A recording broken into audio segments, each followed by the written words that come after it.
press briefing, during which I'll give you an update of the coordinated operation on the Lakurawa terrorist group hideout in Gidan Bisa and Gidan Rutua, in which we conducted airstrikes on the 25th of December. That was some couple of days ago. Now, for us in the military, it is our duty to defend our people, and in so doing, if not through peaceful means, then through the force of arms. Accordingly, on the 25th of December,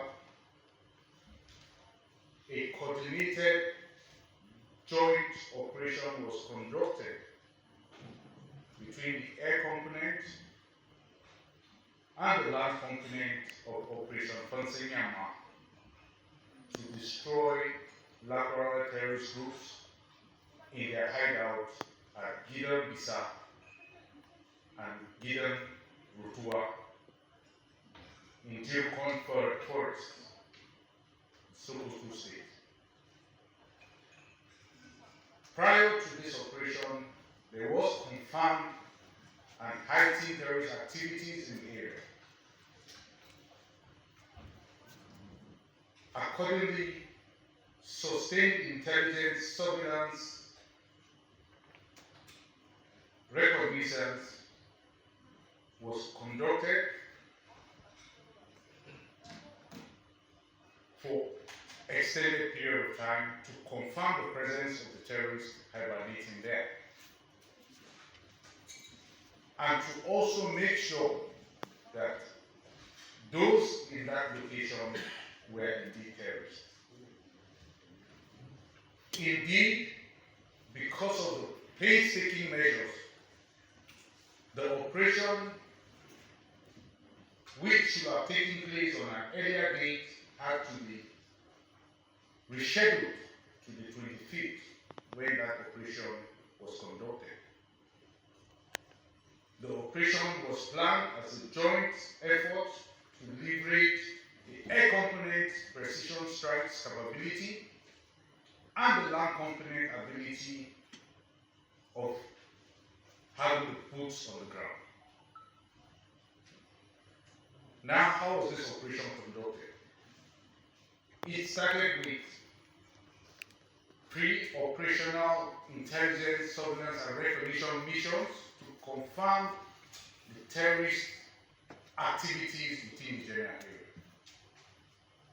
Thereafter, human intelligence were deployed and their reports collaborated the intelligence, surveillance, and recognition findings, emphasizing the strategic importance of neutralizing the location. Having confirmed, aircraft were dispatched to conduct precision airstrikes on the identified hideouts at about 0600 hours of that day. The strike was executed with precision-guided munitions to minimize collateral damage. The land component was tactically deployed at blocking positions around the target location to prevent the escape of the Lakurawa terrorist group, as well as to provide immediate post-strike assessment and follow-up actions. Following the airstrikes, ground forces moved into the area to assess the strike's impact. The ground forces confirmed that the hideout was successfully neutralized with minimal damage observed in the surrounding villages. The ground forces interacted with the locals in the area, and they confirmed the presence of the Lakurawa terrorists in that general area.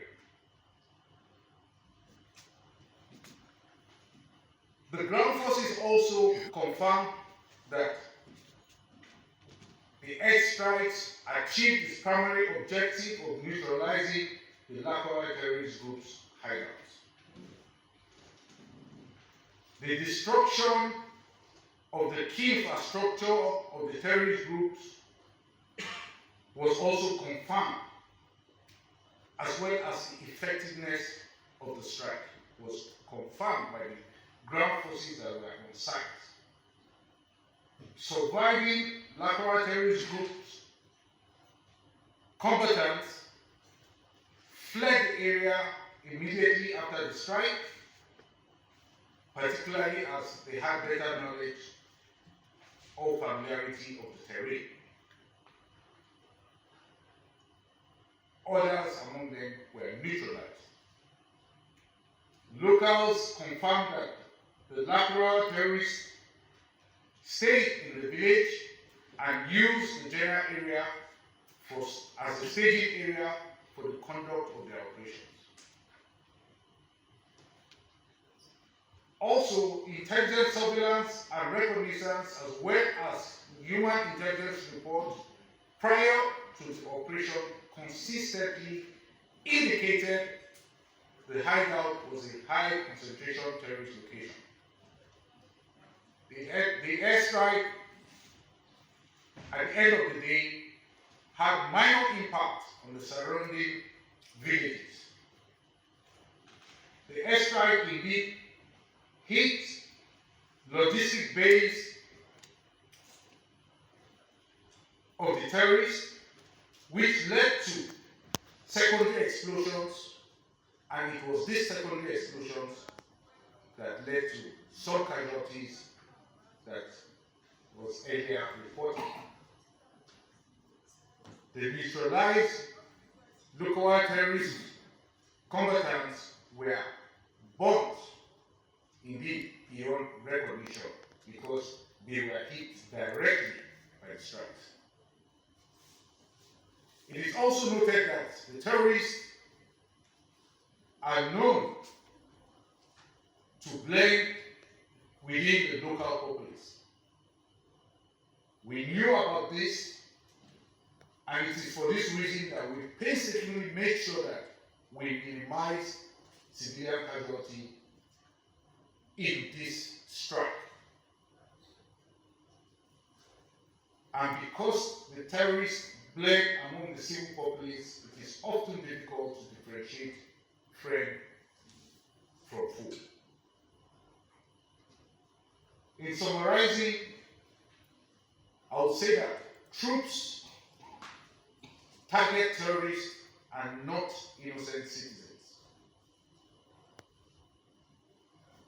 Having said that, we must also remember that war is ugly and horrible in every sense. War is never beautiful, and it is the worst human endeavor ever. This is the reason we often come out and explain what we are doing in the field, knowing that by so doing, we have a better chance to deny the enemy to manipulate things and use it for their purposes or to their advantage. Every innocent soul lost in the course of our operation is a tragedy.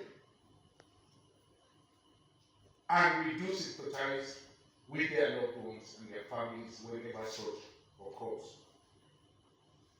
But we must be reminded that our troops are very professional in their actions and are indeed turning the tide against the insurgents and terrorists. We encourage citizens and say that together we make extraordinary difference, even as ordinary people. We call on your support always. And we want to thank the people in that community that tremendously helped our operation to be this successful. I will respond by saying that the armed forces, we have a duty to protect our citizens, and it is for these reasons that we carry out our operations across the country to make sure that citizens are protected and our territory and our territorial integrity as a country is also secure. Now, when we cannot do this through peaceful means, we have no choice but to use our military might to do it. In the incident that happened on the 25th of December, I've already explained that operation would have taken place earlier. But because of the painstaking measures that we know that we need to put in, we decided to hold it to make sure that those that were seen at that location were elite terrorists, Lakurawa terrorist group. And we did that by sending human intelligence to confirm. And it got back to us and confirmed that yes. And it was thereafter that we carried out a joint operation, a combined synchronized operation with the Air Force and ground forces. Air Force carried out precision strikes using precision munitions. After the strikes, the military, the land component on the ground moved on the site. And what did they confirm? They confirmed that yes, the strikes hit the objective. That is that. I've said so much on that. Now, I spoke about secondary explosions because one of the targets was a logistic base of the terrorists in the community. When I talk of the logistic base, I'm talking of armed cartridges and poles that were kept there. So naturally, when the munition hits that, there will be secondary explosion arising from that, which will generate, other things flying in the air, which was what led to the death of about 10 persons that were reported. The 10 persons reported were not hit directly by the airstrikes. The people that were hit directly by the airstrikes were the Lakurawa terrorist group, and they were burnt beyond recognition.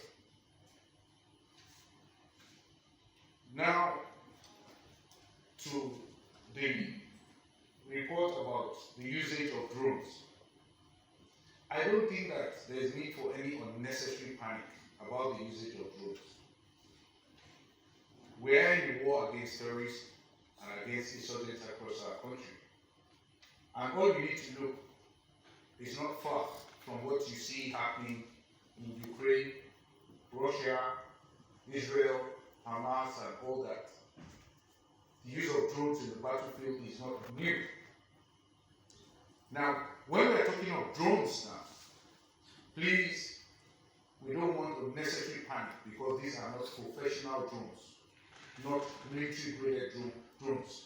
These are toys that they went to buy and found a way to put one or two things on board and use them.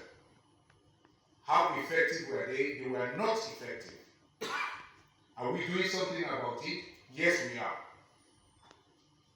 Since we now know that this is where their thinking and their thought is going, we have in place measures to forestall future of such attacks. I don't call them really attacks, I call them harassment, because those are harassments.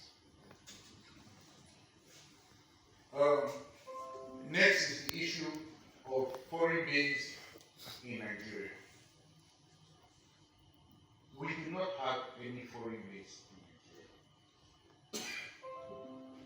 We've said this more than enough times. We do not have any foreign base in Nigeria. Anyone who is saying that is trying to be mischievous, is trying to be misleading, and definitely has an agenda. When it comes to foreign base, we do not have. Whether any country, there is no foreign base in Nigeria. And the reasons are also not far-fetched. We do not want our country to be a ground for proxy war. Okay? We don't want our country to be a ground for proxy war. You accept one person, the enemy of that person will start within you. That is proxy war. We don't want that. So anywhere you hear anybody talking like that, I think